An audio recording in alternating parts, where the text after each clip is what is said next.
I want to give you guys my Week 7 Heisman Power Rankings. At number 10, I got Jahar Jordan. This fool was going crazy against Notre Dame last week. And even outside of that performance, if you look at how he's played for the entirety of this season up to this point, he's had nearly 100 yards in every single game but one. And he's averaging over 7 yards per carry. Do you not know how impressive that is? The average 7 yards per carry? That means that you're averaging 14 yards every single 2 times you touch the football. Every 2 touches that Jahar Jordan gets, he's turning it into first downs. This dude is literally a freight train. So I got him at number 10. He's probably the best running back in college football right now. Number 9, I got Sheduer. I feel like the Sheduer Sanders Heisman hype train has kind of lost a little bit of momentum. You know, when they started out 3-0, he was balling out. And then when they went on that losing streak to Oregon, USC, he didn't really have great statistical showings. Now, obviously, we know that it's not really all his fault because the offensive line didn't give him a chance against Oregon. And against USC, he had a pretty solid game, but compared to the other quarterbacks ahead of him, he hasn't really been able to keep the momentum that he had at the start of the season up to this point right now. Now, he did have a great showing in their win against Arizona State, but at this point, you know, everybody isn't really watching Colorado anymore. Now, there are still a good amount of eyes on Colorado, but I don't think there's enough games left on the schedule for well, I'll take that back. There still are a couple of games on the schedule for Sheduer Sanders to end up putting himself back in primary position to win the Heisman Trophy this year. But with how bad that offensive line has been, I don't really know if he's going to be able to crack back into the top 3 like how I had him earlier this season.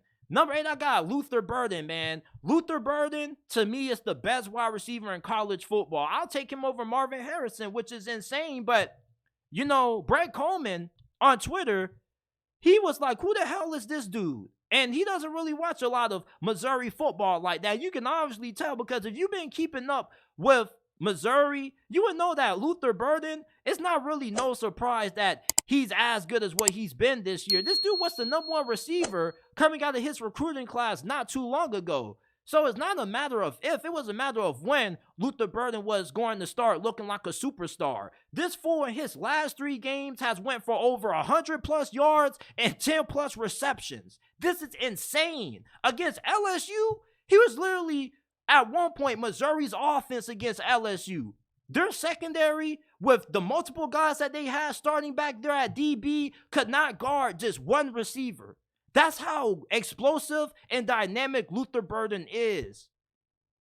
So I got Luther Burden at number 8. I definitely think that he deserves to be on here. You got to remember that the Heisman Trophy, although it seems like it's a quarterback-driven award, the Heisman Trophy, the definition of it is still the same. It's supposed to celebrate the most outstanding player in college football. Not the most outstanding quarterback in college football, the most outstanding player in college football.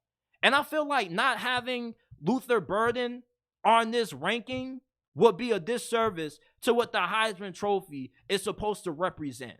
The most valuable players in college football. You take Luther Burden off of Missouri, I don't think they're 5-1 at this point. Jordan Travis is at number 7.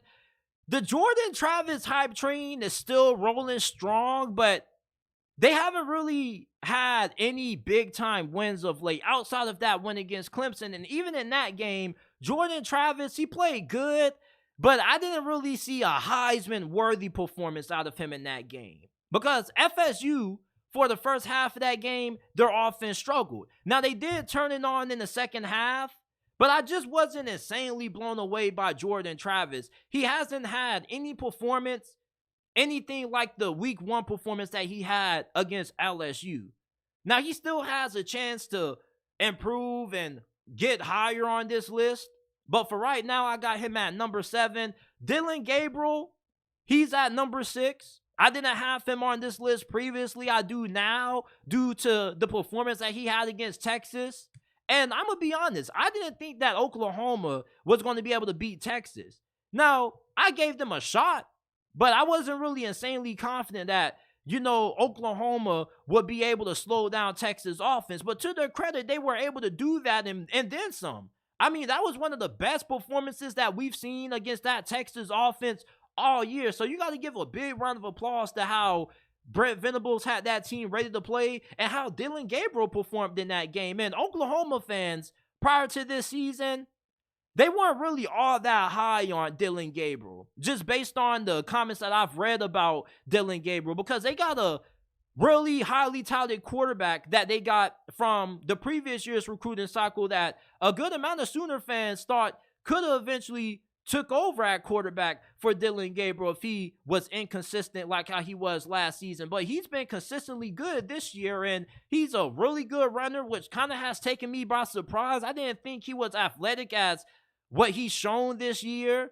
I mean, he's made consistent, routine, good decisions with the football, and anytime you need Oklahoma's offense to get a big drive to keep them in games, he's been able to deliver. I mean, in that game against SMU, it wasn't really a great performance all the way around offensively. But Dillon Gabriel was the one consistent that OU had. So Dillon Gabriel, I think he's quickly rising up these Heisman Power Rankings. I wouldn't be surprised if we end up seeing him in the top 5 next week.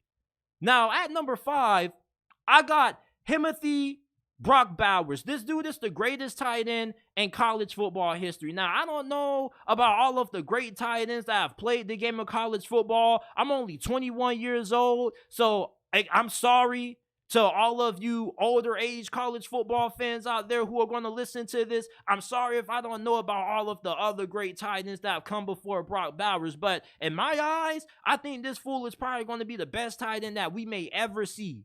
I don't think we're ever going to see a Brock Bowers again at tight end. He's a tight end, but he's pretty much disguised as a wide receiver. This dude has fantastic route running. Not only is he great getting open, but he's fantastic after the catch. You would think that this dude is like a running back or receiver the way he's able to make things happen after the catch. And you don't really see a tight end in consideration to win a Heisman Trophy. But like I told you guys a couple of minutes ago, the Heisman Trophy is supposed to celebrate the most outstanding player in college football. And Brock Bowers, he's been the definition of outstanding this year. And he has gotten Georgia out of a couple of binds this year. I remember when they almost lost to Auburn. I ain't forget. I know you beat the dog shit out of Kentucky last week, but you almost lost to Auburn on the road. I ain't forget that. Brock Bowers saved you in the fourth quarter of that game. If it wasn't for Brock Bowers, I really wonder if Georgia would have walked out with that win the way that they did. Jayden Daniels comes in at number 4. Jayden Daniels, I mean, this dude is him. With fractured ribs, I don't think he had fractured ribs, but he had some kind of rib injury in their win against Missouri, and he played through it. Despite the fact that you obviously could tell that his ribs were injured and it was greatly affecting him, he stood in there. He was still running the football. He was still taking big hits. Jayden Daniels is one of the best quarterbacks in college football. All right, I love watching Jayden Daniels play. He's a really good runner. All right, I can't recall the last time I've seen a quarterback this good running the football since Lamar Jackson and Jalen Hurts. That's how good of a runner Jayden Daniels is. He's a really crafty runner. He just finds running lanes, and he's also really slippery. He's not a really big, imposing quarterback. He's not going to run you over. Hell, I don't even think he's all that big in size. The dude looks pretty scrawny when you watch him on TV. But he just finds ways just to get big plays on the ground, and he's also a really good passer as well. And he has been the heart and soul of this LSU team for the last 2 years. If it wasn't for Jayden Daniels, then LSU wouldn't have had the success that they've had so quickly with Brian Kelly arriving to Baton Rouge. Jayden Daniels, I think that he deserves way more credit than what people give him, even though I do think that people hold him in pretty high regard, but I think it's kind of a little bit of a tie between him and Bo Nix. Now, Bo Nix, he's been balling Okay, we saw what Oregon did to the Colorado Buffaloes on national television. Bo Nix, it's just so crazy when you think of the story of Bo Nix, right? I remember when I first saw Bo Nix and their season opener against Oregon, which is so ironic, right? And they won that game because he threw like a last-minute late touchdown to, who was it? Oh, I can't remember the name of the receiver that he threw it to, but he threw a game-winning touchdown, his first ever start as a true freshman for Auburn. You know, his dad played at Auburn. He was kind of like a legacy recruit, and things never really worked out at Auburn. You know, and his final season at Auburn, I felt was pretty solid. And it just was a little bit saddening to see him have to transfer out because his dad played at Auburn. There were huge expectations put on the shoulders of Bo Nix, and he never was really able to put it together. Then he goes to Oregon, he reinvents himself, and he just looks like this new quarterback. I'm just happy to see Bo Nix having the success that he's having, and if he wins the Heisman Trophy, I think it's another testament to why the transfer portal is such a great treasure to have in college football. I know us as fans at times, we can get a little bit upset and pissed off when we root for our favorite team and our favorite team has great talent entering the transfer portal rapidly. It just seems like anytime somebody has to fight for their starting job, they just hit the portal. Or anytime a player just has an ounce of adversity that they have to overcome, they say, F it, I'm hitting the transfer portal. But for guys like Bo Nix, where, you know, they put in the time, they put in the dedication, the hard work, the commitment, and it just didn't work out, it's great to see guys like him making it work out with their second opportunity. Same thing with Micheal Penix. And it's crazy how we're going to see both Bo Nix and Micheal Penix going head-to-head this weekend, this Saturday. Now, Micheal Penix, some argue and say that he's the front runner in the Heisman Trophy race. I can't put him over Caleb Williams yet. All right, now, if he balls out against Bo Nix, I'll put him over Caleb Williams. Now, Bo Nix balls out against Micheal Penix, I'll put him over Caleb Williams because up to this point, Caleb Williams and USC haven't really faced any elite level competition. The best team that they've played up to this point at the time I'm making this has been Colorado. Now, they play Notre Dame this weekend. Now, we're going to see what Notre Dame is going to bring to the table in this game because Notre Dame, I think that that's kind of a really big game for them that they have coming up against Caleb Williams and USC because they got a really tough schedule. And they're in danger of having 3 losses. And 3 losses kind of would be a little bit of a letdown. Even though Notre Dame does have a pretty difficult schedule, they had a pretty good team coming into this year, and maybe they could be in danger of losing 4 or 5 games. So I want to see how Caleb Williams responds, but even then, I think that Micheal Penix Bo Nix matchup is going to be so huge that whoever has the better performance in that game, you got to put them at number 1 over Caleb Williams. It's just such a big game of magnitude.